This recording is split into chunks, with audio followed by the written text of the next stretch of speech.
आपल्या हिंदवी स्वराज्याचे संस्थापक छत्रपती शिवाजी महाराज यांना जे आपण छत्रपती ही उपाधी लावतो, ही उपाधी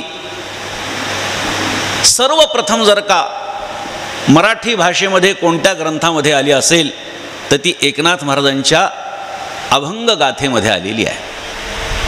छत्रपती ही उपाधी एकनाथ महाराजांच्या भावार्थ रामायणामध्ये आलेली आहे. म्हणजे एकनाथ महाराजांच्या वाङ्मयाचा प्रभाव किती समाजावरती पडला होता हे मला आपल्याला सांगायचे. असे अनेक नावं आहेत, त्याचा विचार आपण उद्या करणारच आहोत. पण हिंदू हा शब्द एकनाथ महाराजांच्या वाङ्मयामध्ये आपल्याला पाहायला सापडतो. पण आपल्या मूळ परंपरेचं नाव, ज्याला आपण धर्माचं नाव म्हणू शकतो, तो सनातन वैदिक हिंदू धर्म आहे, ज्याच्यामध्ये सातत्य आहे आणि योग्य पद्धतीनं जो एका पिढीकडून दुसऱ्या पिढीकडे चालत आलेला आहे, अशी उपासना पद्धती म्हणजे हिंदूंची पद्धती आहे. बाकीचे सगळे पंथ आहेत, लक्षात घ्या. धर्म केवळ जगात एकच आहे आणि तो सनातन धर्म आहे. बाकीचे सगळे पंथ आहेत त्या उपासना पद्धती आहेत. आता धर्माचं चिंतन करायचं आहे म्हणून धर्म काय आहे हे आधी जाणून घेणं गरजेचं आहे. कोणाचा धर्म काय याचं चिंतन आज आपण करणार आहोत. पण आम्हाला धर्म म्हणजे काय हे आधी कळायला हवं. संस्कृतामध्ये धर्माची व्याख्या धारणात धर्मः अशी केलेली आहे. जो धारण केला जातो तो धर्म आहे. म्हणजे जी क्रिया ज्याच्याकडून सातत्यानं होते तो त्याचा धर्म असतो. आणि मग सातत्यानं होणारी क्रिया बाजूला ठेवून जर का एखादा वेगळ्या पद्धतीनं वागू लागला तर ती त्याच्या दृष्टीनं विटंबना आहे, असा उच्चार एकनाथ महाराजांनी केलेला आहे. बरं का, उदाहरण देतो. नाथ महाराजांचा एक अभंग आहे. नाथ महाराजांनी आपल्याला सांगितलं, राजाला आळस, संन्याशाला सायास, विधवेसी विलास विटंबना.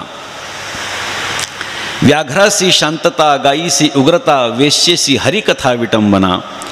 दाने विण पाणी, घ्राणे विण घाणी, नामे विण वाणी विटंबना. एका जनार्दनी भावभक्ती विण, पुण्य केले नाना विटंबना.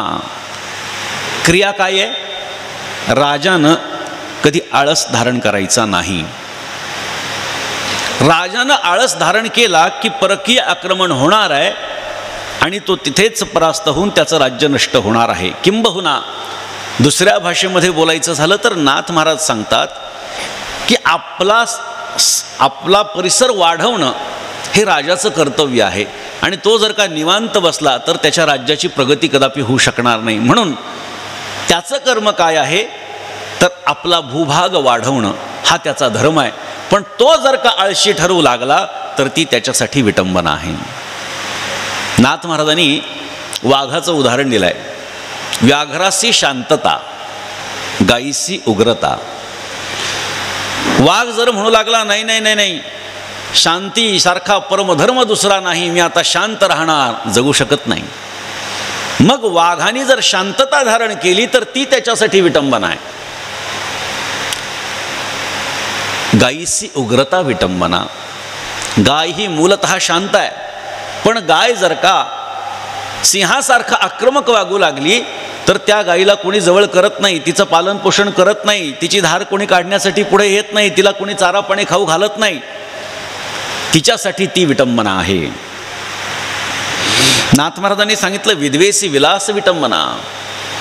एखादी विधवा आहे, जिचा पती गेलेला आहे आणि अशा परिस्थितीमध्ये जर का ती नटून थटून कुठे जाऊ लागली तर तिच्यासाठी ती विटंबना आहे. हा धर्म आहे.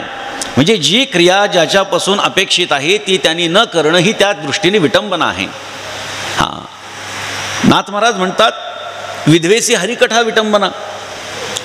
वेश्येसी हरिकथा विटंबना. वेश्या जर का हरिकथेला येऊ लागली तर ती तिच्यासाठी विटंबना आहे.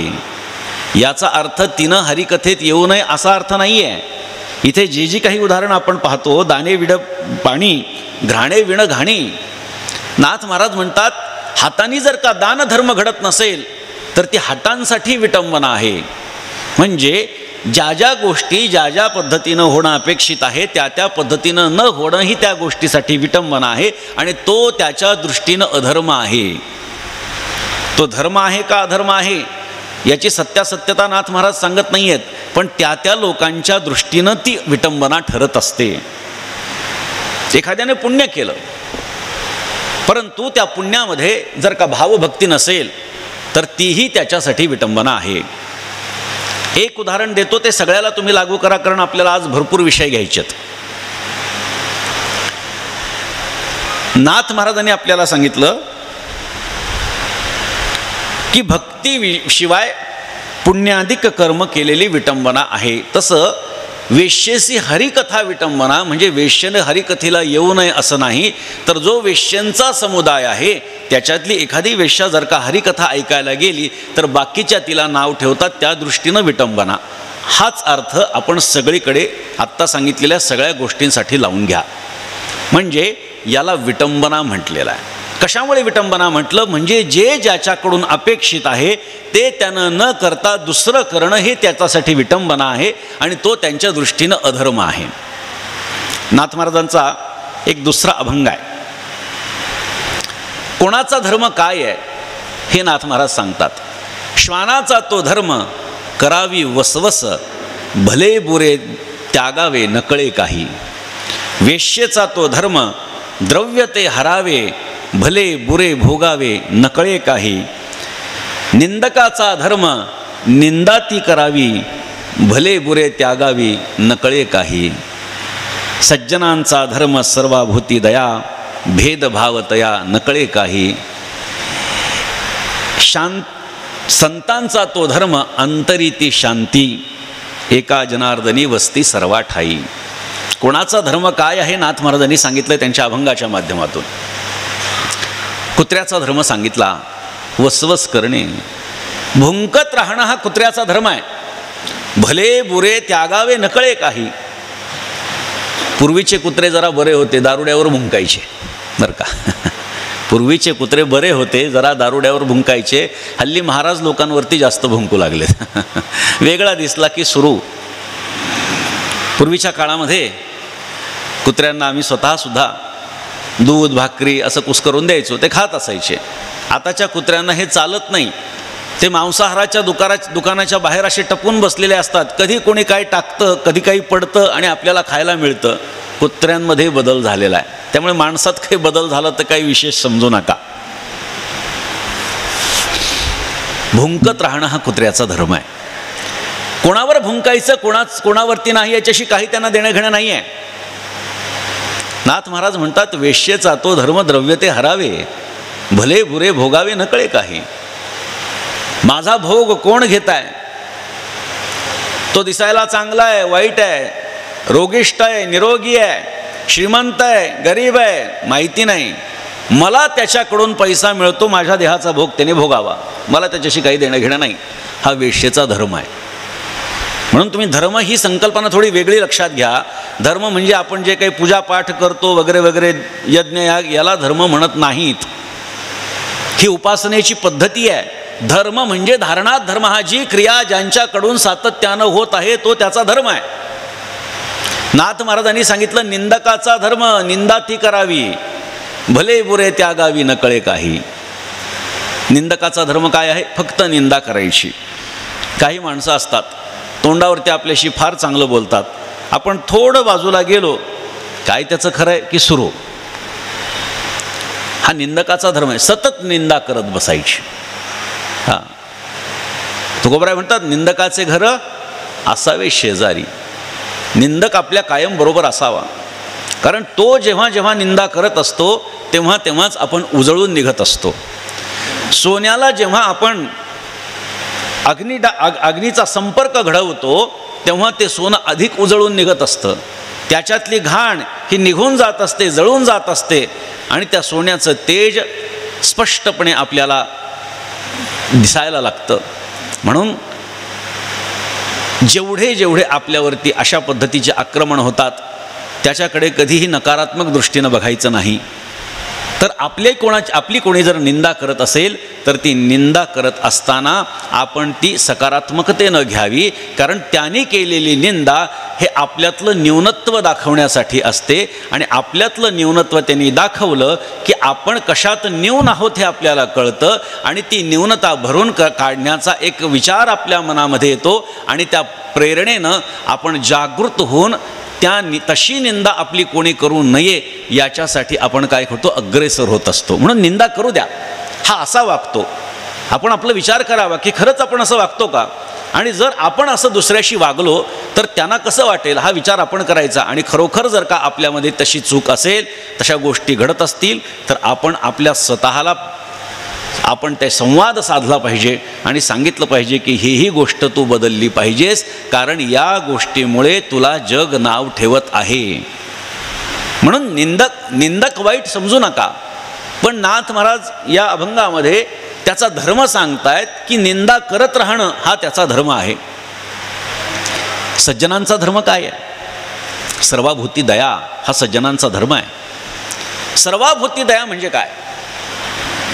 तुकाराम महाराजांचा एक अभंग आहे आणि मी खात्रीशीर सांगतो तो फक्त आणि फक्त एकनाथ महाराजांवरतीच लिहिलेला आहे.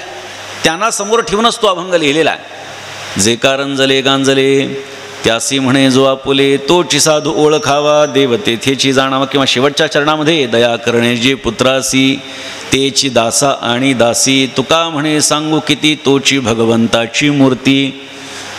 या अभंगामध्ये उपक्रमोपसंहार जर आपण बघितला तर आपल्याला सज्जनांचं महत्त्व या ठिकाणी तुकोबाराय सांगताना दिसत आहेत.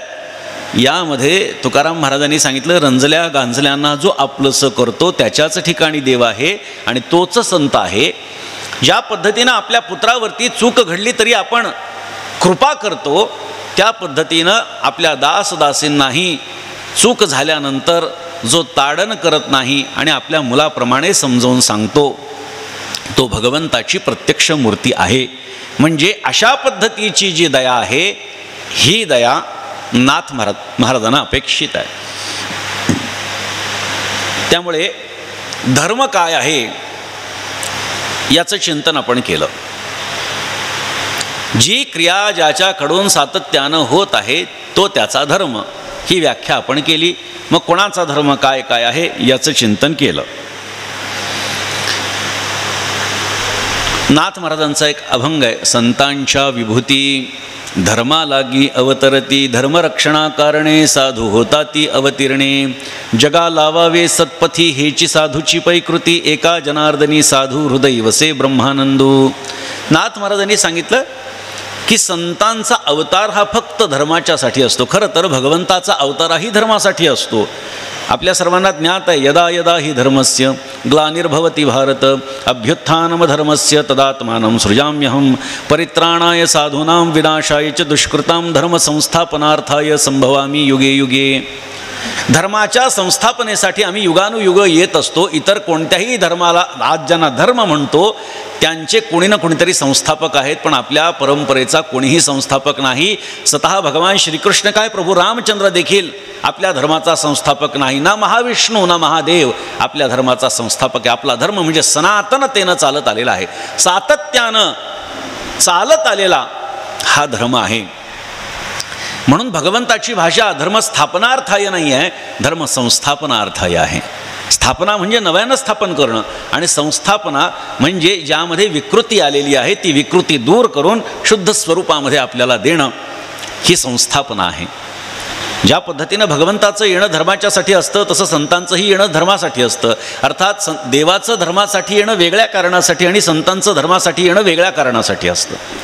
भक्ता राखे पायापाशी दुर्जनासी संहारी या पद्धतीनं भगवंत कार्य करत असतो.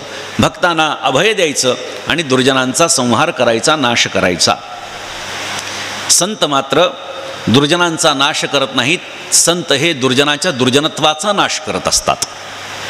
याच्यासाठी संत महात्म्यांचं येणं असतं. जेव्हा संतांचं सांगूनही समाज ऐकत नाही मग देवाला अवतार घ्यावा लागतो आणि मग त्याला दंडित करून त्यांना त्यांची जागा दाखवावी लागते. इथे धर्मालागी हा शब्द महत्त्वाचा आहे. एकनाथ महाराज समाधी घ्यायला निघाले उद्या समाधीचा प्रसंग आपण ऐकणारच आहोत.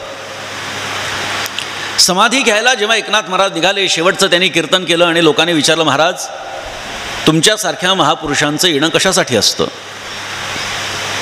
एकनाथ महाराजांनी सांगितलं, जै धर्माची वाट मोडे अधर्माची शीग चढे, तै आम्हा येणे घडे संसार स्थिती.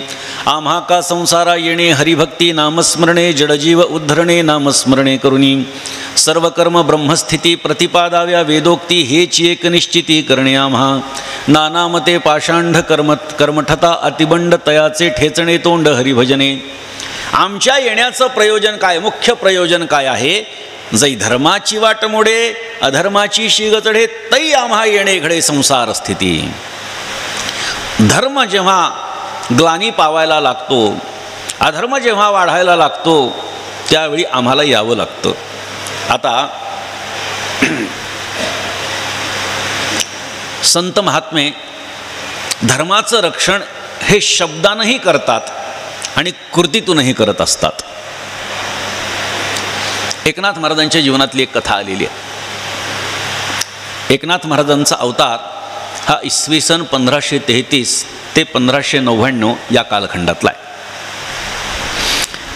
इसवी सन 1551ला मी काल सांगितलं अकबर हा बादशाह झाला.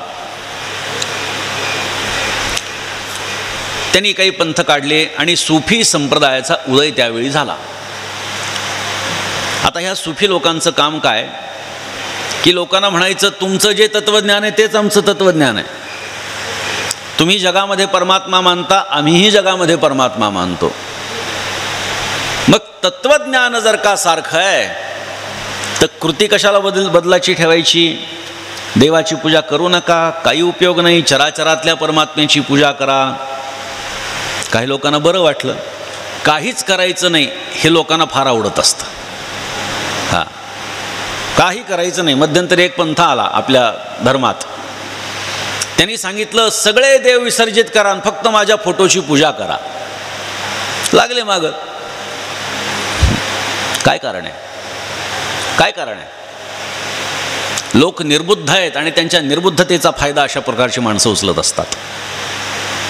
काहीच करू नका, देवाची पूजा कशाला करायची? चराचरातल्या देवाची पूजा करा, वृक्षाची पूजा करा, मनुष्यांची पूजा करा, त्यांना माना. लोकांना वाटलं बरं आहे आणि लोक नादाला लागले. लोक नादाला लागल्याच्या नंतर नाथ महाराजांसारखे संत काही शांत बसू शकत नव्हते. नाथ महाराजांनी अभंग लिहिला, हजरत मौला सब दुनिया पालनवाला, सब घटमो साईं बिराजे करत है बोलबाला. अपना साथी समझ के लेना सलील वही अल्लाह, मैं नवाजे मैं गरीब तेरा तेरे चरण को रतवाला. एका जनार्दनी निजवद अल्लाह, अस्सल वो ही बिटपर अल्लाह. लोक एकमेकांच्या चेहऱ्याकडे बघू लागले प्रवचनाला आलेले. अरे म्हणले नाथ महाराज काय अल्लाह अल्लाह करू लागलेत. काही माणसं घाबरली, म्हणले काय चालू आहे, काय आकर्षण निर्माण झालं काय सुफी पंथाचं? नाथ महाराजांना पण चर्चा झाली गावभर की नाथ महाराज अल्लाह अल्लाह करू लागलेत. बातमी पोचली तत्कालीन सुफी संप्रदायाच्या त्या मुल्ला मौलवींपर्यंत आणि ते आनंदित झाले. त्यांनी विचार केला, एक एक माणसाला समजावून सांगण्यापेक्षा एकनाथ महाराज आपल्याकडे आले, त्यांच्या पाठीमागे हजारोंचा समाज आपोआपच येणार आहे. म्हणून एकेका कार्यकर्त्याला घेण्यापेक्षा नेत्यालाच घ्यायचं असतं, म्हणजे कार्यकर्त्यांना यावंच लागतं. मामा तुमच्या भाषेत नेत्याला घेतलं की कार्यकर्ते आलेच. नाथ महाराज असंही अल्लाह अल्लाह करू लागलेत. चला म्हणले त्यांचं नेमकं मत काय, कदाचित त्यांनाही आपल्या संप्रदायाबद्दल आकर्षण निर्माण झालं की काय.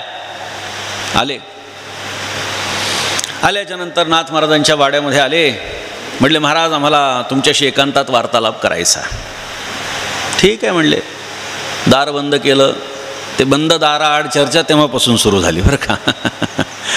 हां, बाहेर लोक जमा झाले. मुल्ला मौलवी आपल्या गल्लीमध्ये नाथ महाराजांच्या वाड्यात दार लावून आतमध्ये चर्चा. बाहेर गर्दी जमा झाली. म्हणले नाथ महाराज असंही काही दिवसांपासून अल्ला अल्ला करू लागलेत, कदाचित हे मुस्लिम धर्मामध्ये प्रवेश करतायत की काय, का सुफी पंथाचा अनुनय करतायत. चर्चा आज सुरू झाली. त्यांनी विचारलं, महाराज जी आपने अल्लाह अल्लाह कुछ कहा ऐसा हमको सुनाई दिया. नाथ महाराजांनी सांगितलं, हो हो बरोबर केलं. म्हणजे तुम्हाला आमचा अल्लाह मान्य आहे? नाथ महाराजांनी विचारलं, तुम्ही सुफी पंथाचे ना? हो. माझं म्हणणं अल्लाह म्हणजेच विठ्ठल आणि विठ्ठल म्हणजेच अल्लाह आहे. मला अल्लाह मान्य आहे, तुम्हाला विठ्ठल मान्य आहे का? हां हां हां बिलकुल. बरं, काय तत्वज्ञान तुमचं? त्यांनी सांगितलं, हर जीव में वही परमात्मा है. ठीक आहे, पक्के आहेत ना म्हणले तुम्ही याच्यावर? हो. त्यांनी विचारलं, आपका क्या तत्वज्ञान है? नाथ महाराजांनी सांगितलं, माझं तर सरळ सरळ आहे, चराचरामध्ये परमात्मा आहे. येथुनी पाहे तेथवरी तव तव अवघा दिसे हरी. सगळीकडे परमात्मा आहे, जे जे दृष्टी दिसे ते ते हरिरूप. बर, मग नाही नाही तुम्ही अल्लाह अल्लाह केला, आम्हाला समजलं, फार आनंद झाला, वा बर बर बर. आमचं असं म्हणणं आहे की तुम्ही जर अल्लालाही मानता आणि ईश्वरालाही मानता, तर जसं तुम्ही मंदिरात जाता तसं कधीतरी तुमची चरणधूळ लावा म्हणले आमच्या मस्जिदीला. नाथ महाराजांनी सांगितलं, हो जरूर जरूर. पण म्हणजे तुमचं तत्वज्ञान पक्कं आहे ना? नाथ महाराज तीनदा खुंटा बळकट करून घेऊ लागले. सगळ्या जीवांमध्ये ईश्वर आहे, तुम्हाला मान्य आहे ना? तुम्ही लोकांना हेच सांगताय ना? हां हां हां सही आहे, ठीक आहे. कधी येणार? इस जुम्मे के दिन आएंगे. आनंदित. एकतर एकनाथ महाराज येत आहेत, मस्जिदीत येत आहेत, शुक्रवारच्या दिवशी येत आहेत, खुश झाले, दार उघडलं, सगळ्यांच्या चेहऱ्यावरचा आनंद बघितला आणि सगळी पैठणची मंडळी गलित गात्र झाली. विचार करू लागली, काय हे बंद दाराड चर्चा काय होतीये? ही मुस्लिम मुल्ला मौलवी बाहेर येताना आनंद काय व्यक्त करतायत? काहीतरी घडलेलं आहे किंवा काहीतरी घडणार आहे. वाऱ्यासारखी बातमी पैठणला पसरली की आज शुक्रवारी नाथ महाराज मस्जिदीत जाणार आहेत. म्हणजे कदाचित शुक्रवारी एकनाथ महाराज मुस्लिम धर्मामध्ये, मुस्लिम पंथामध्ये प्रवेश करणार, सूफी संप्रदायाचा अनुग्रह घेणार. शुक्रवारचा दिवस उजाडला आणि नाथ महाराजांच्या वाड्यापासून मस्जिदीपर्यंत दुतर्फा गर्दीच गर्दी. नाथ महाराज घराच्या बाहेर पडले. लोक म्हणू लागले, महाराज असं करू नका, तुमच्यासारख्या महात्म्यांनी आम्हाला शिकवलं आहे, स्वधर्मात निधनम श्रेयः परधर्मो भयावहः, आणि आता तुम्ही दुसऱ्या धर्मामध्ये चाललात, असं करू नका. नाथ महाराजांनी काहीच न बोलावं आणि पुढे पुढे संथ पाऊलं टाकत जावीत. कोणीतरी मध्येच यावं, तुम्ही आम्हाला शिकवलं आहे भगवंताच्या मुखातली वाक्य, सर्व धर्मान परित्यज्य माम एकम शरणम व्रज अहम त्वाम सर्व पापेभ्यो मोक्षयिष्यामि मा शुचः, आणि तरीसुद्धा तुम्ही चाललायत, असं करू नका. लोक धाय मोकलून रडू लागले. पण नाथ महाराज कोणाहीकडे लक्ष न देता मंद मंद गतीनं मस्जिदीच्या दिशेनं निघाले. दासगणू महाराजांनी ही कथा सांगितलेली आहे. आमच्या मूळ परंपरेमध्ये ही कथा नाही आहे, पण ही उपलब्ध कथा आहे जी एका महापुरुषानं लिहिलेली आहे. नाथ महाराज मंद मंद पावलानं मस्जिदीकडे चालले. हजारो लोक पैठणचे जमा झाले. पायरी चढणार एवढ्यात नाथ महाराजांच्या समोर एक डुकराचं पिल्लू आलं आणि नाथ महाराजांनी ते हातात घेतलं आणि पायरी चढू लागले. हे सगळे आनंदित होते की आले आले, शब्द नाथ महाराजांनी पाळला, आता आपल्या मस्जिदीत येणार. एकदा मस्जिदीत आले, त्यांनी धर्म स्वीकारू न स्वीकारू, आपण म्हणायचं बाटले.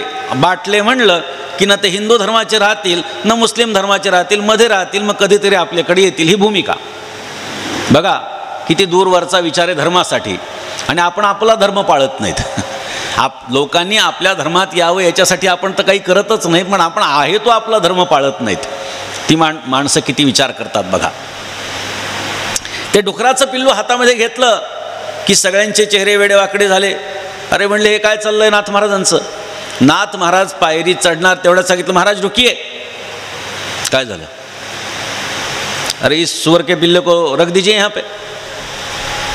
नाथ महाराजांनी विचारलं, का? सगळा समाज तिथं जमा झाला होता. नाथ महाराजांना त्यांच्या पंथातला खोकलेपणा दाखवून देणं गरजेचं होतं.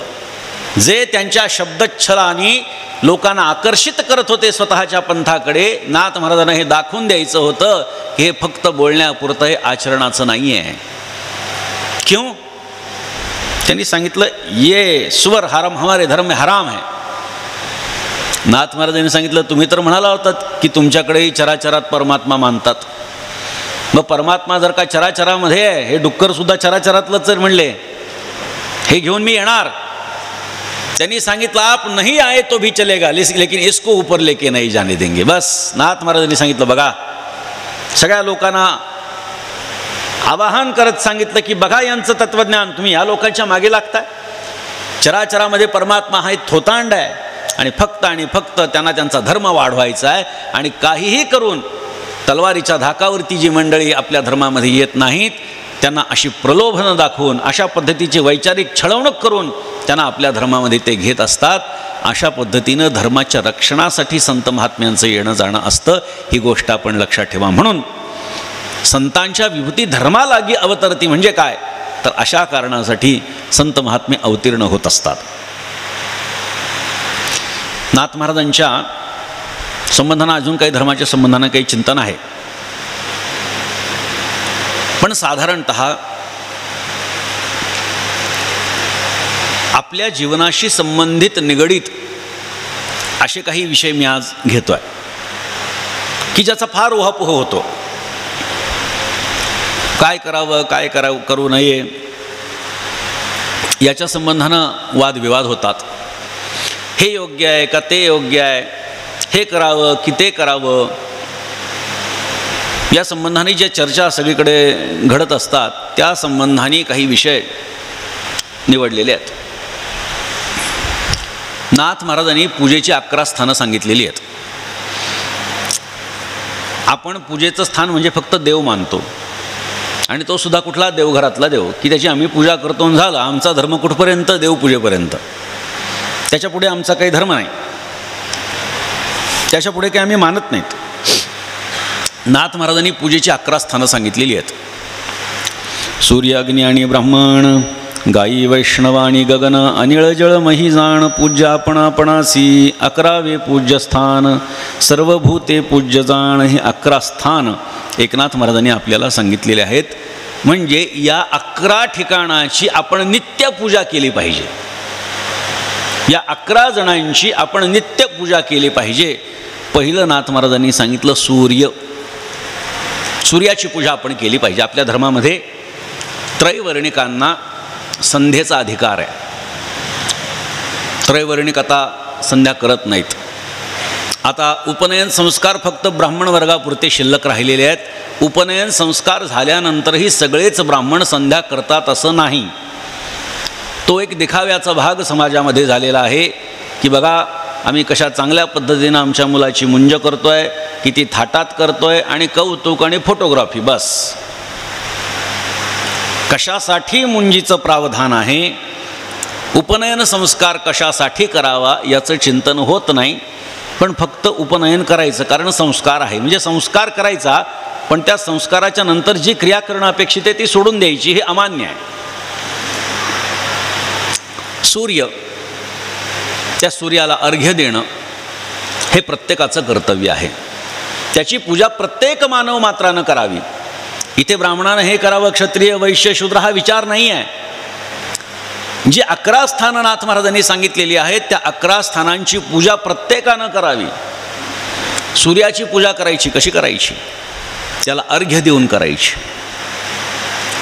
काही स्त्रिया स्नान झाल्यानंतर सूर्याकडे पाहून लोट्यानं पाणी टाकतात, ते त्याला अर्घ्य देणं आहे.